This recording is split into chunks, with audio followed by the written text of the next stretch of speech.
This is a bit of a confusing one, so stick with us here. Gearbox Software, the studio behind Borderlands and a few other titles they probably wouldn't thank us for reminding people that they exist, has a long history of working with 2K games. All of the Borderlands titles have been published by 2K games, while some of those other titles, Aliens Colonial Marines for example, were published by other companies. But when you think of Borderlands, you often recall seeing that 2K games logo as well.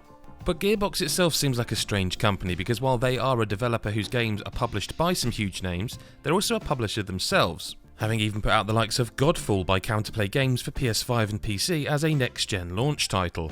So as we say, this is all a bit confusing because a company that you've probably never heard of called Embracer Group has acquired Gearbox Software for $1.3 billion. Embracer Group is the parent company of THQ Nordic, who you probably have heard of and have played their games.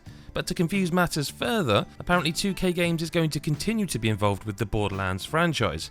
As we say, a strange one this. The founder of Gearbox is staying on, and that's the outspoken top executive and part-time magician, seriously, Google it, Randy Pitchford, who said, "The feeling at Gearbox is that we are just getting started, and this transaction is not merely a stimulant for the talent of our employee-owned company, but a propellant for the exciting future we have planned."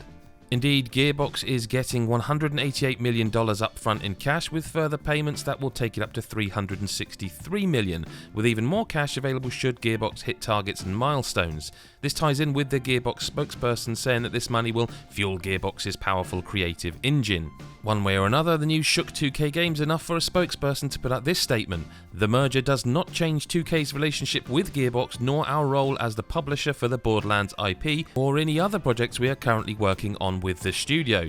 So really, the long and short of it is that Gearbox is getting lots of money to fuel more games, 2K still publishes Borderlands and apparently some other titles we don't know about as well, and Embracer Group has yet another major name under its belt.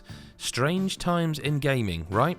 And for more on all things in the world of gaming, head to nme.com.